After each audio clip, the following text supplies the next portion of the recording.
अस्सलाम वालेकुम पाकिस्तान। हमीद नकीबी आपकी खिदमत में हाजिर है। नाजरीन, एक ऐसा एहतजाज जिसका आगाज़ मुबैना पेपर लीक और इम्तहानी बेज़ाब्तियों से हुआ, देखते ही देखते भारत के दारुल हुकूमत की सड़कों तक पहुँच गया। हज़ारों नौजवान सड़कों पर निकल आए, पुलिस के साथ झड़पें हुईं, दर्जनों अफराद गिरफ्तार हुए, 100 से ज़ायद पुलिस एहलकार ज़ख्मी हुए। और इस सारे हंगामे के बीच एक ऐसा शख्स भूख हड़ताल पर बैठा था जिसने कभी भारत के तालीमी निज़ाम के इन बच्चों के लिए एक ऐसा इदारा बनाया था जिन्हें ये निज़ाम फ़ेल करार दे चुका था। लेकिन सवाल ये है कि आखिर भारत में हो क्या रहा है? नीट और पेपर लीक का ये मामला अचानक इतना बड़ा कैसे हो गया? कॉकरोच जनता पार्टी क्या है? इस अजीब नाम वाली तहरीक के पीछे हज़ारों नौजवान क्यों खड़े हैं? सोनम वांगचुक कौन हैं? इस एहतजाज में क्यों शरीक हुए? 21 दिन तक उन्होंने खाना क्यों नहीं खाया? भूख हड़ताल क्यों की? पुलिस इन्हें एहतजाजी मुकाम से उठाकर अस्पताल क्यों ले गई? और जिस शख्स ने फेल होने वाले बच्चों के लिए एक मुतबादल तालीमी निज़ाम खड़ा किया, वो आज भारत के इम्तिहानी निज़ाम के ख़िलाफ़ खुद सड़कों पर क्यों है? और सबसे बड़ा सवाल, क्या ये सिर्फ तलबा का एहतजाज है या फिर मोदी जी की हुकूमत का खात्मा करीब पहुँच चुका है, क्योंकि ये घेरे जा चुके हैं? नाज़रीन, असल कहानी शुरू होती है भारत के इंतहाई अहम मेडिकल एंट्री टेस्ट नीट से।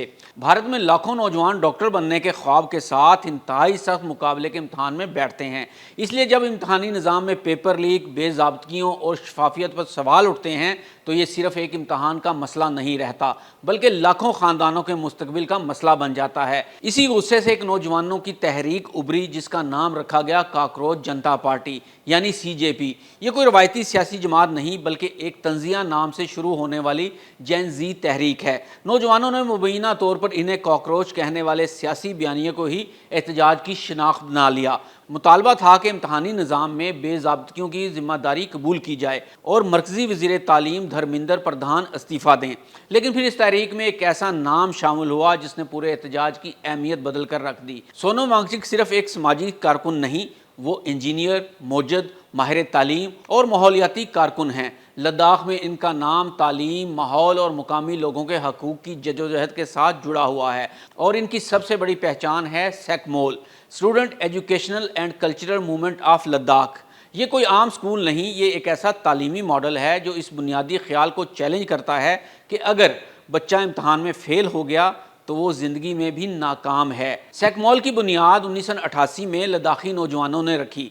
इदारे के मुताबिक 1990 की दहाई में लद्दाख के सरकारी स्कूलों में तकरीबन 95% तलबा 10वीं जमात के इम्तहान में फ़ेल हो जाते थे। लेकिन सोनम और इनके साथियों ने सवाल उठाया कि अगर 100 में से 95 बच्चे फ़ेल हो रहे हैं तो क्या 95 बच्चे ज़हनी तौर पर भी नाकाम हैं, या फिर मसला पूरे तालीमी निज़ाम में है? मसला सिर्फ बच्चों की काबिलियत नहीं था। लद्दाखी बच्चे एक ज़ुबान में तालीम हासिल करते, फिर दूसरी ज़बान में इम्तहान देते। किताबों में ऐसे माहौल की मिसालें होती जिनसे वो वाकिफ़ ही नहीं थे।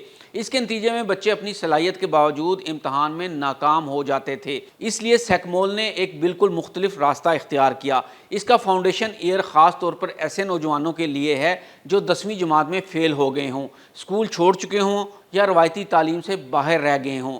ये एक साला रहायशी प्रोग्राम है जिसमें तकरीबन 16 से 18 साल के नौजवान शामिल होते हैं। लेकिन यहाँ सिर्फ किताबें नहीं पढ़ाई जाती। तलबा बुनियादी अंग्रेज़ी, रियाजी, साइंस, शमसी तवानाई, सेहत, माहौलियात, ज़राअत, तामीरात, लद्दाख की तारीख़, कंप्यूटर, तनकीदी सोच और पब्लिक स्पीकिंग सीखते हैं।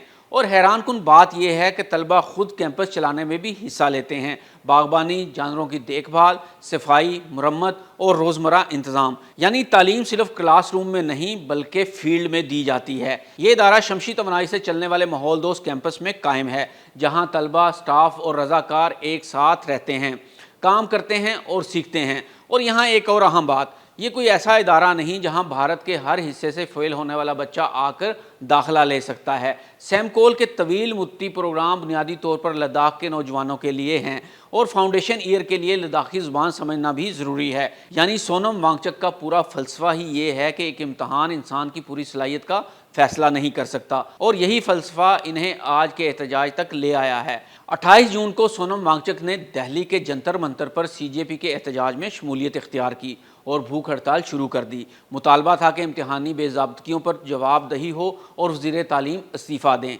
दिन गुजरते गए, 1 दिन, 5 दिन, 10 दिन, 20 दिन, اور پھر 18 جولائی کو ان کی بھوک ہڑتال کا 21واں دن تھا۔ ان کی صحت بگڑ چکی تھی۔ پولیس کے مطابق طبی ماہرین کے مشورے اور دہلی ہائی کورٹ کی ہدایت کے تحت انہیں احتجاجی مقام سے صفدر جنگ ہسپتال منتقل کیا گیا۔ ان کے حامیوں نے اس کارروائی کو ان کی مرضی کے خلاف احتجاج ختم کرانے کی کوشش قرار دیا، جبکہ حکام کا موقف تھا کہ یہ ضروری طبی امداد تھی۔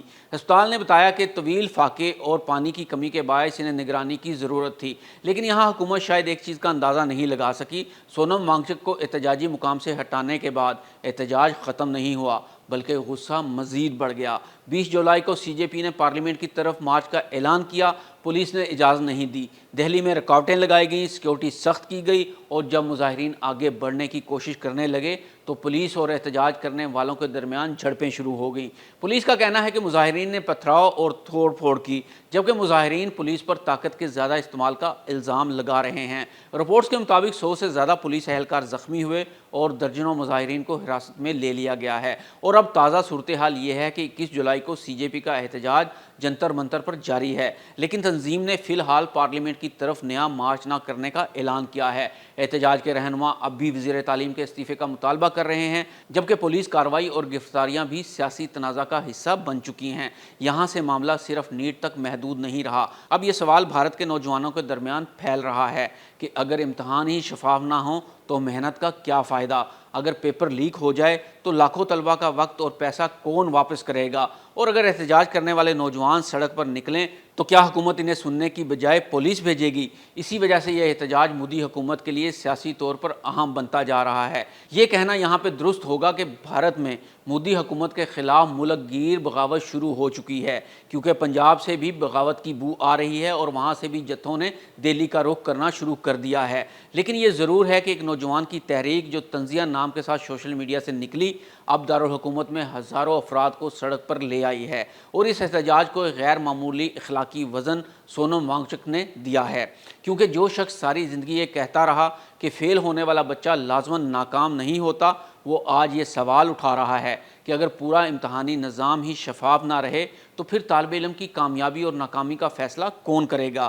یہی وہ نقطہ ہے جہاں سیکمول، سونم وانگچک اور آج کا بھارتی احتجاج ایک دوسرے سے جڑ جاتے ہیں۔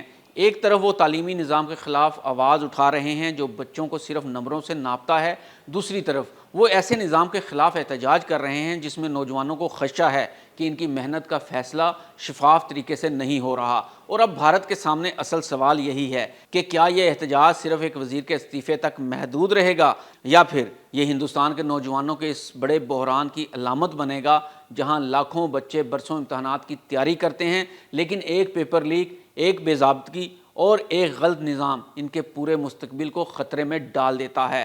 فی الحال احتجاج جاری ہے، سونم وانگچک ہسپتال میں ہیں، سی جے پی جنتر منتر پر موجود ہے، پارلیمنٹ مارچ رک گیا ہے، لیکن تحریک ختم نہیں ہوئی بلکہ زور پکڑ چکی ہے، اور بھارت میں اب اصل لڑائی صرف ایک امتحان کی نہیں رہی، یہ لڑائی ایک سوال کی بن چکی ہے کہ کیا کسی نوجوان کا مستقبل صرف ایک امتحان، ایک نمبر یا ایک ایسے نظام کے ہاتھ میں ہونا چاہیے جس پر خود نوجوان اعتماد کھو بیٹھیں۔ ناظرین، حمید نقیبی کو اجازت دیجیے، اللہ حافظ۔